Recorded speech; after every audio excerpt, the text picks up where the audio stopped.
Снимаешь, что ли?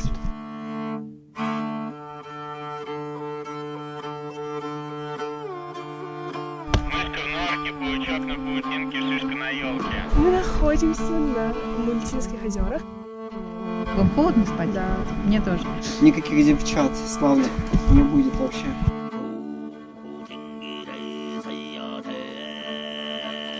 Голый! То мы пошли не туда. Мы именно в Кантунском.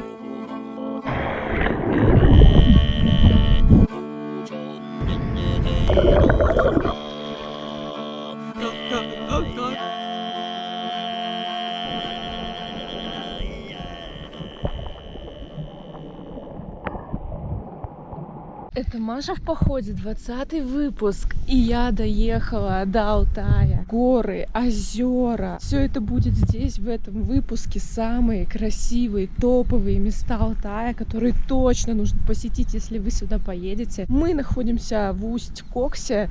Это такой небольшой поселочек уже в горной части Алтая. До него мы ехали из Горно-Алтайска 5 часов вчера на машине. Живем мы сейчас в усадьбе Катунского заповедника. Доедем до прекраснейших Мультинских озер. У нас там будет наш следующий лагерь. Хочу сказать большое спасибо Анне Тадиевне и всем сотрудникам Катунского заповедника, которые нас здесь принимают. Здесь я нахожусь вместе с Русским географическим обществом.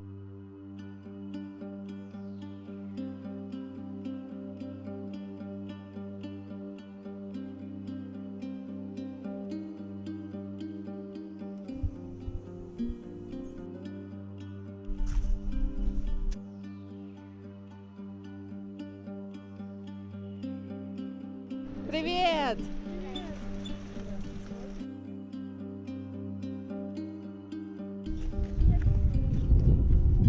Я никогда в жизни не видела бурундуков. А тут, представляете, вот они тут бегают. И вопрос на засыпку. Как думаете, для чего эта лестница? Зачем? Смотрите, как близко бурундук. Сейчас покажу. Вон он, смотрите. Пишите в комментариях, знаете ли вы, для чего вот такие проходики делают. Видите, забор? Зачем? Вот мне Аня открыла сейчас Америку. Зачем? Встречай гостя не с лестью, а с честью. Волонтеры, я просто очень... Проходите. Я радуюсь, что вы к нам приехали и знаю, что после вас будет все чисто. Проходите. Я не представила, зовут меня Раиса Павловна. Если что, со мной можно разговаривать, спрашивать. Я все, если смогу, то отвечу. Это изба «Дом-связь». Такую же избу вы можете увидеть и на севере, и в центральной России. Это изба-связь, но это типичная постройка Уймонской долины. В Уймоне очень много было таких домов. Но сейчас, вот, к сожалению, остался вот этот только дом-музей. Этому дому 170 лет. Иванов Ерофей Иванович его построил. Лиственный дом. Мы поклоняемся природе, язычники. Если, допустим, в православный храм, куда они ходят молиться, мы ходим на природу. Объекты природы для нас священные. Гора, вода, есть священные животные, священные растения. Вообще, в целом, алтайский народ делится на рода, на сёки. И у каждого рода издревле есть своя священная гора, то есть это такой народный заповедник, наверное, представители этого рода, где запрещена вот любая хозяйственная деятельность. Представителям рода на территории своей священной горы нельзя охотиться, заниматься собирательством. Алтайские традиции сейчас в последнее время, да, сохраняются, возрождаются. Есть национальные праздники, где представляется алтайская культура, алтайские свадьбы проводятся. У нас всего 3 чисто алтайских населенных пункта, где не перемешанное население, чисто алтайцы проживают. У нас население порядка 17 тысяч в районе, больше 25 населенных пунктов. А вот в районном центре проживает у нас более 5 тысяч. Мы едем дальше в музей Рериха.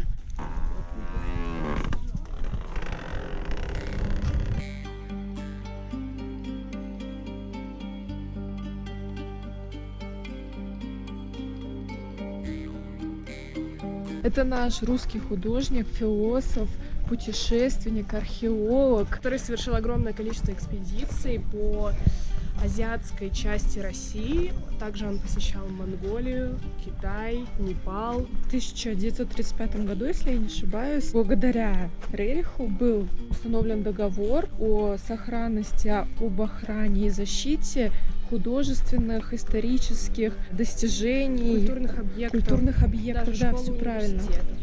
Да, и на них, я сейчас сюда сделаю вставочку, такое знамя на белом полотне. Есть разное понимание, интерпретация данного знака, но происхождение находится также в религиозных мотивах. Это было и в нашей иконописи, то есть у разных святых присутствуют эти три круга. Также на древнекитайских сооружениях, на древнекитайских храмах можно найти эти мотивы. Рерих дал интерпретацию более культурную, то есть это культура, искусство и наука. В классе человек по 5, по 6, да, где-то. Маленький совсем. Сейчас же еще кадеты у нас, тут кадетский класс. Раньше кадеты у нас были только в Горно-Алтайске в 4-й школе. Девочки, мальчики, да, у них своя форма. Им это очень нравится, кадетам. Они отличаются, выделяются от всех. Но при этом они не только лимонских детей набирают, то есть любой желающий ребенок может поступить в этот класс. В любой деревне. Кто хочет быть кадетом, кто военным. Это станет школа. Да, это школа. Учителя очень хорошие, много заслуженных учителей, победителей российских всевозможных конкурсов. А кто в кадетском классе? Я! Заповедники были? Да. Я там на соревнованиях участвовал. На лыжных? Да. Я тоже. Молодец. Первый год первое место, второе место. Конечно, в Имоне же все чемпионы.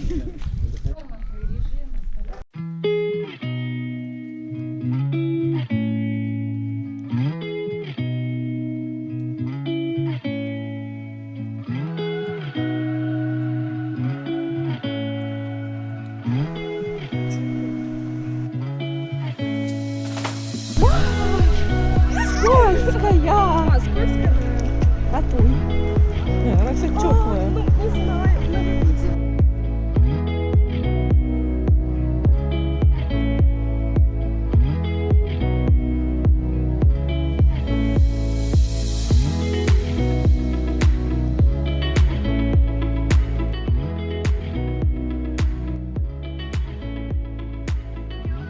Идем на гору, чтобы, может быть, вот там. Тебя сразу расстроить? Мы не увидим ее. Туманно, да? Да. Но главное, что мы сейчас 2 часа будем идти с верой, Надеждой, любовью. любовью, да. Классно. Катюха сдохла уже. Вот. Как ты себя чувствуешь? Мы прошли метров 200. Мы с Катей. Я уже хочу остаться, Мы, понять значит, подножье. пытаемся вперед вырваться, чтобы когда начнем отставать, у нас фора чуть-чуть была, когда мы... Вам пора тогда. Кать, пойдем. В надежде встретить землянику. Давайте я устрою опрос. Вот тут, вот это называют клубникой. Москвичи, скажите, что это земляника? Как клубника? Ягодок нет. Вот тут вот. Вот скажите, это земляника. Просто посмотрите, как красиво. Очень красиво. Просто душевно. Это мы еще даже не поднялись, на самом деле. Да, мы даже не поднялись. Мне просто нравится на природе. Вот я сейчас планирую собрать немножечко зизифоры. Что такое зизифора? В общем, это алтайская травка. В принципе, ее можно пить по вечерам. Ну, помимо того, что у нее очень приятный вкус, это чем-то похоже на пряную мяту. А во-вторых, она такой имеет успокаивающий эффект от нервных всяких потрясений. Это просто хорошая травка.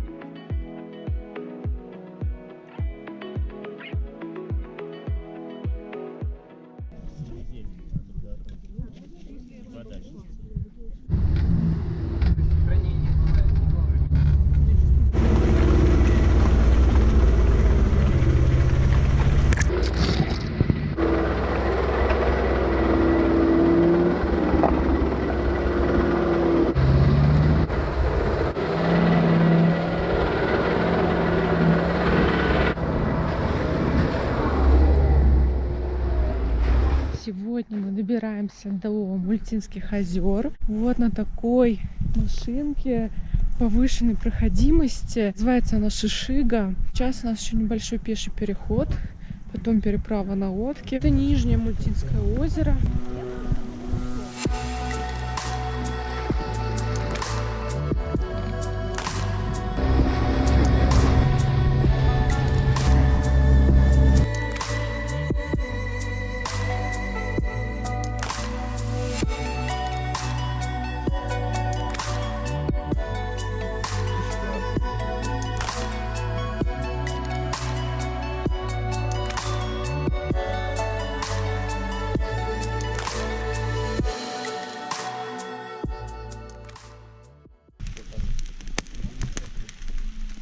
Я поставил, чтобы не улетела. Война за побед!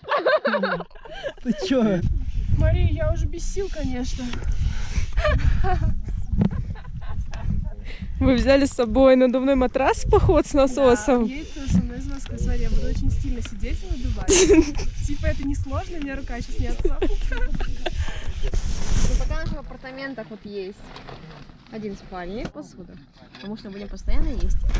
Ну и фонарь, чтобы пересвечиваться ночью фонариком в соседней палатке, то есть с вами. Дима, видишь, старается, работает.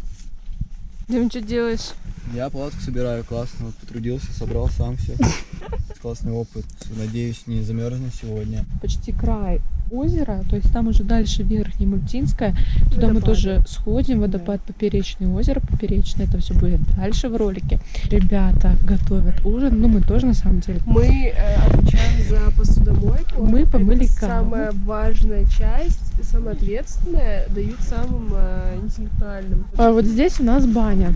Там мы живем, вон наш палаточный лагерь. Погода отличная, дождь только что прошел, но быстро закончился. Хотелось бы сказать большое спасибо Марии, потому что если бы не она, ни одна палатка бы не стояла, ни одни бы сумки не остались сухими, и комары бы были внутри, потому что в палатке столько неизвестных частей, ну то есть сетка и что? А она знаете, что говорит? Она говорит, а это полка. Как додуматься, что это полка, если это сетка? Ну теперь у нас есть, в общем, полка. У нас летел малярийный комар, я его убила расческой, потому что решила, что ты далеко и приходится выживать самостоятельно. Ну не только я вообще-то, Нет, это только Лера Маша что-то на самом вообще-то деле. уже Она, ушла знаете, не как туда. она мне так матрас надула, что он сейчас лопнет. Она просто с одного нажатия. Сейчас Пошли. слышно, меня выгонят с палатки. Что-то делать. Приходи Да. к нам, но места у нас нет, там поспишь. Я же объяснял, что снимали вот тут. Так Я Туда. только в конце понял, что я уже на перевал попал, что не будет никаких девчат славных не будет вообще. Есть такое озеро славных девчат, да. Сегодня нет смысла даже одну розетку занимать. Ну он просто сейчас запишет и преобразователь. Тогда завтра, вот когда утром придем, тогда что-нибудь поставим, можно, да? Насколько, как солнышко только начнет, светло будет. на сколько розеток можно рассчитывать? Ну на 4, на 5 можно. Спасибо. А во сколько уже солнышко? Но если на крайняк, то может придется двигатель заводить.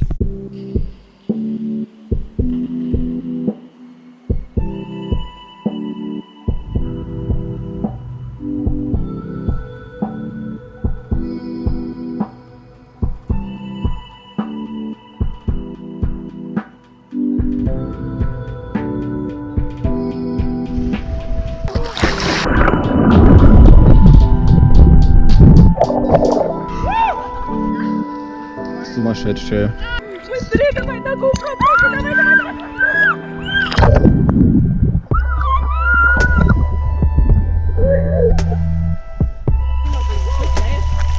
Не надо! Мусор по дороге не бросать, главное выносить все с собой. Зверей не пугать, громко не кричать, с медведем не убегать от него. Казаться просто больше, чтобы быстренько в кучу собрались, ну как быстренько. Раз, и все, чтобы больше его, ну громко сказать ему, чтобы шел отсюда, и все, по-русски, крепким матом. Тропа грязная сейчас, потому что всю ночь дождь шел, камни скользкие, идти аккуратно, ходно здесь смотреть, если солнце будет, может змея на тропе быть. То ну как погода ее? Ее никто никогда не предсказывал вовремя. Здесь в горах она погода, да и погода. Она может через час дождь пойти, через 2 часа гроза начаться. Или вообще солнышко будет. Сегодня мы идем куда, Лер? Мы идем на верхнее озеро Нет, на Верхнее озеро мы не идем. Мы идем на водопад Поперечный и озеро Поперечное.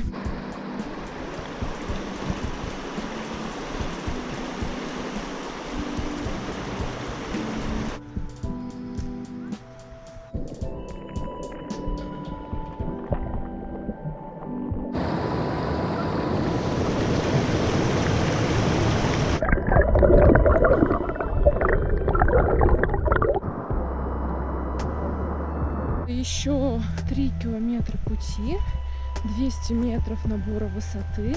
Вот все, а иди, да иди. Ничего не надо, намачивай. Снимаешь пленку со шляпки, режешь.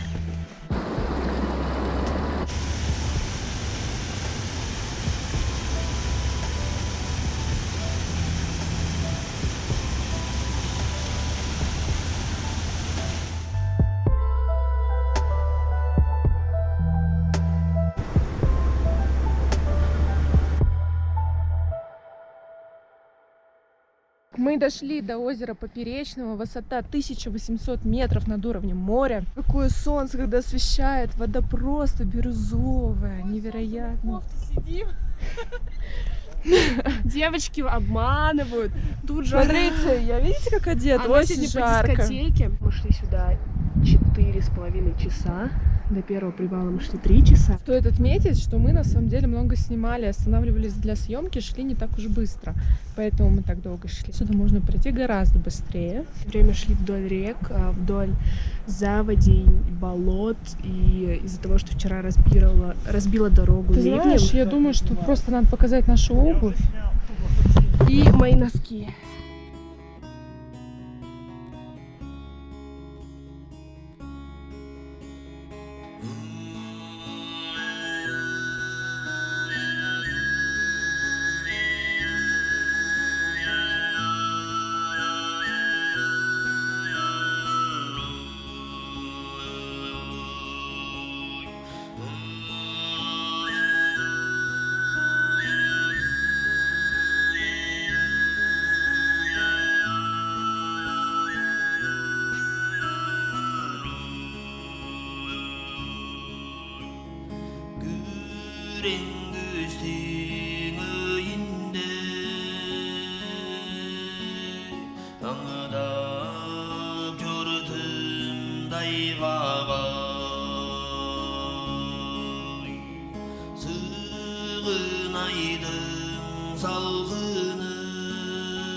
Что мы здесь делаем? Заблокируйте, давайте.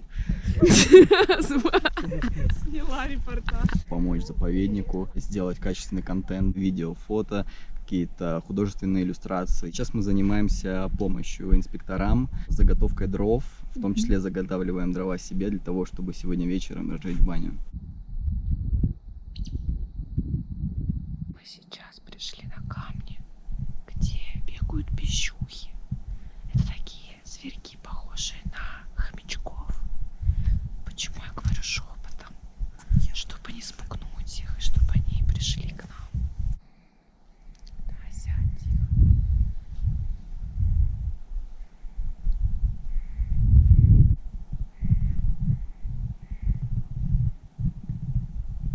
Убегает в кусты, приносит какие-то веточки, приносит их вот к тому камушку.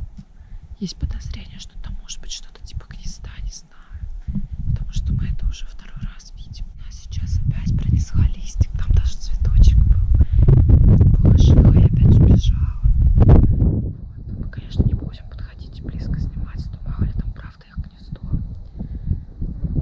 Мы все-таки находимся в заповеднике, да. Нужно об этом помнить. Но это очень любопытно сидеть здесь и за этим наблюдать.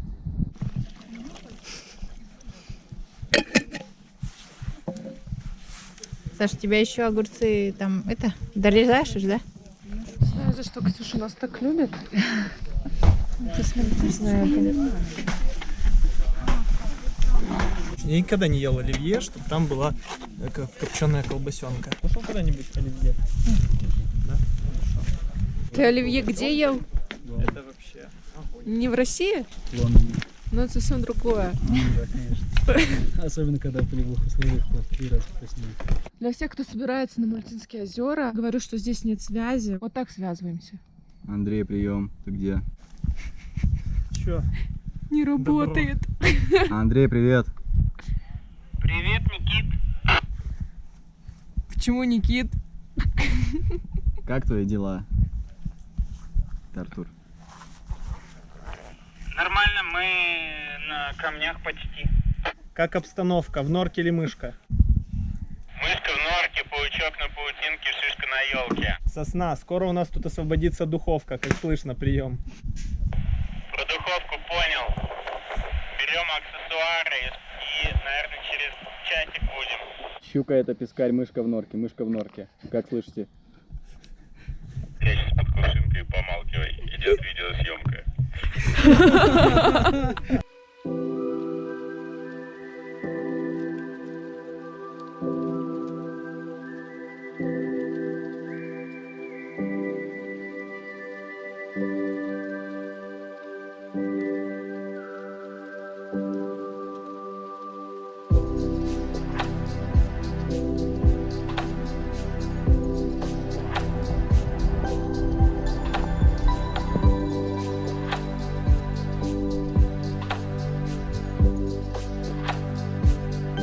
Пришла в гости к Лере, сейчас расскажу ее дом. Беспорядок. Это Катя беспорядок. Маша. У него есть подушка. Катины носки валяются. Вперед, смотри. Видишь, как прикольно. Видишь?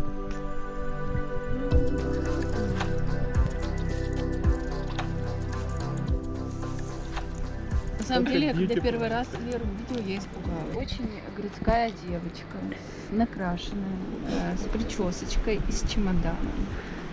Ну я же сразу сказала. И Катя такая говорит, это, по-моему, она. Я говорю, я надеюсь, это не она. Ну я пришла и сразу говорю, рюкзак внутри. Да, к счастью, Лера мне сразу сказала, что рюкзак внутри. Спокойно, спокойно, мой рюкзак внутри. Да.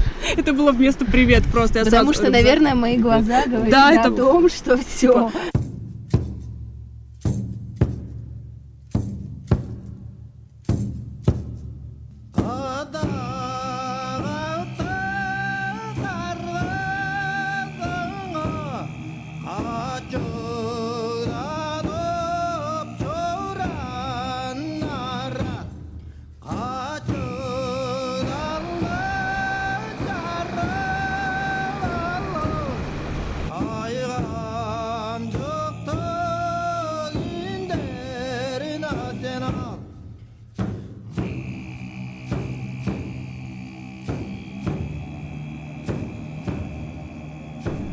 Вода офигенная, холодная.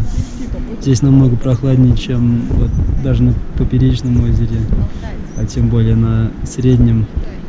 Но здесь отличается тем, что цвет воды необыкновенно голубой. То есть я в жизни такого никогда не видел. Прямо когда руку протягиваешь, не то что вода прозрачная, а она просто голубого такого яркого цвета.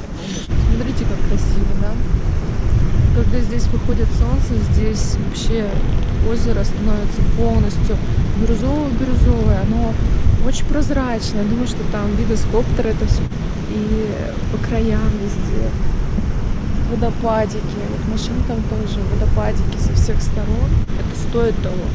Стоит сюда идти по грязи, по камням, чтобы это увидеть.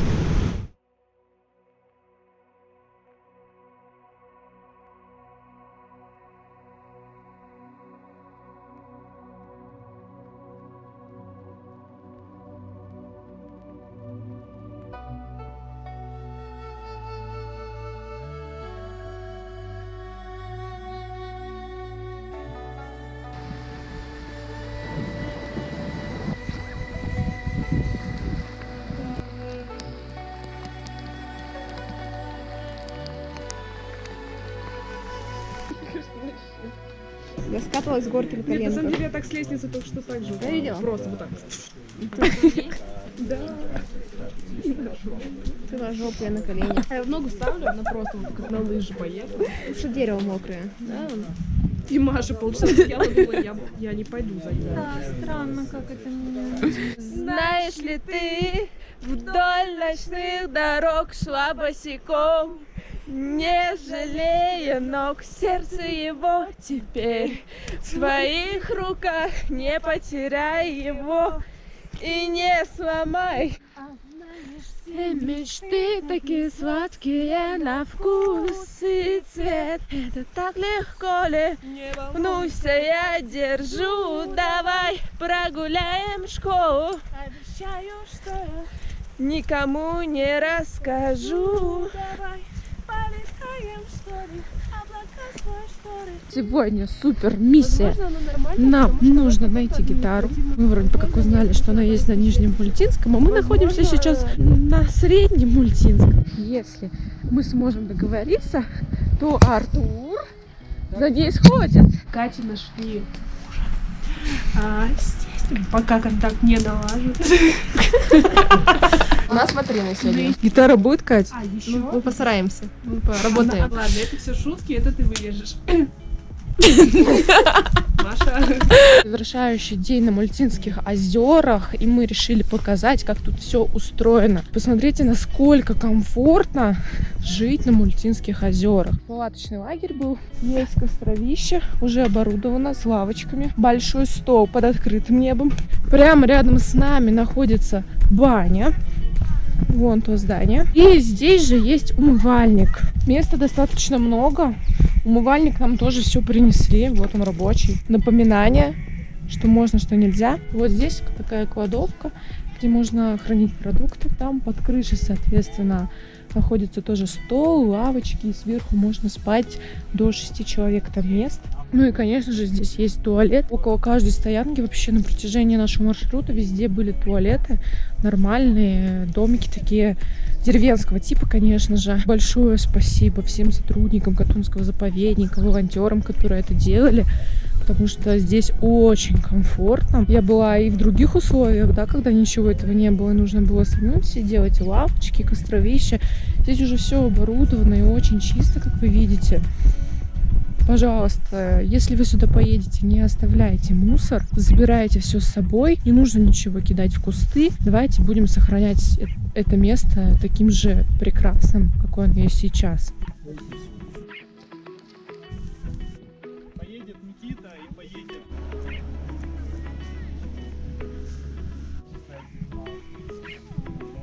Вот сегодня у нас идет дождь, мы мокрые просто до трусов. Все мокрое, очень холодно. Но вот у нас парни молодцы. Первые поехали, все вещи перетаскали. Вон сразу 2 рюкзака тащат. Обалдеть можно. Там очень крутой спуск, скользкий. Просто сухие, серьезно. Лосинки скрывают. Надо было с бани забрать. Дорожка такая вся размытая, в лужицах. Главное идти позитивно. Вон мужчина какой веселый.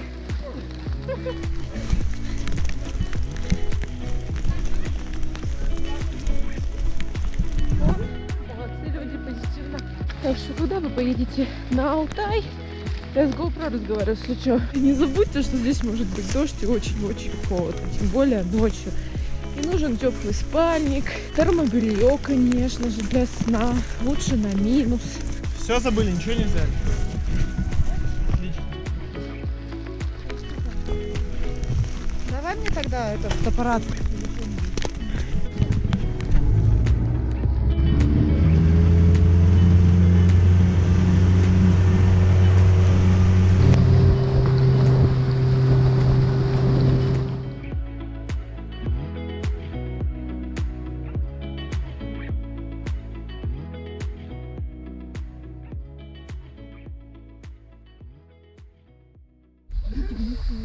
А?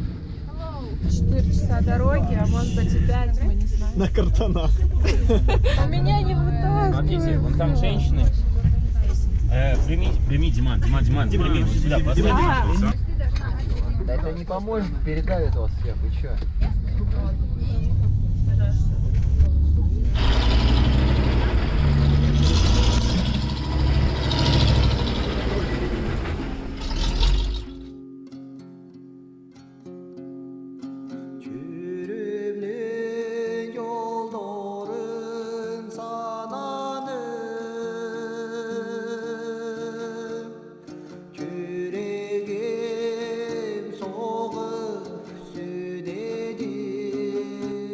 Мы никто не знал друг друга до этого, а сейчас мы уже живем просто как одна семья, действительно, живем вместе в палатках, что-то там друг другу рассказываем, шепчемся, делимся впечатлениями.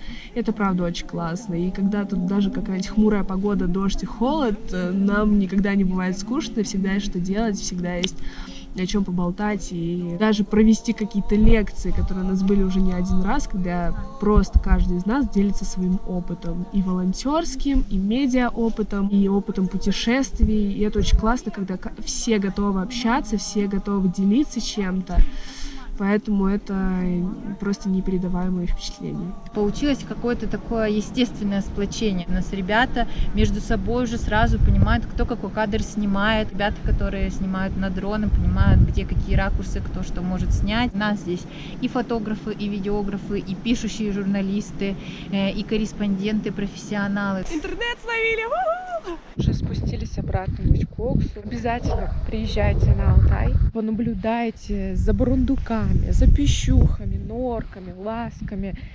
Это очень здорово, просто дикий восторг. И меня очень порадовало, как здесь чисто. Хочется сказать спасибо всем сотрудникам Катунского заповедника, всем, кто нас встречал, всем ребятам нашей большой съемочной банды, с которой мы прожили эти дни вместе и очень здорово проводили время. Огромное спасибо Русскому географическому обществу, молодежному клубу и нашим организаторам Ксении, Александре и Максиму за всю нашу прекрасную поездку. Вообще всю эту организацию, это все они сделали, нас собрали. Конечно, то, что я показала, это далеко не весь Алтай. Это совершенно маленькая часть Алтая. Здесь есть еще Телецкое озеро, невероятная Катунь. Вот у меня сейчас мои друзья-инструктора находятся в походе по Катуни. И это вообще отдельная история, которую тоже нужно снимать и тоже нужно показывать. Надеюсь,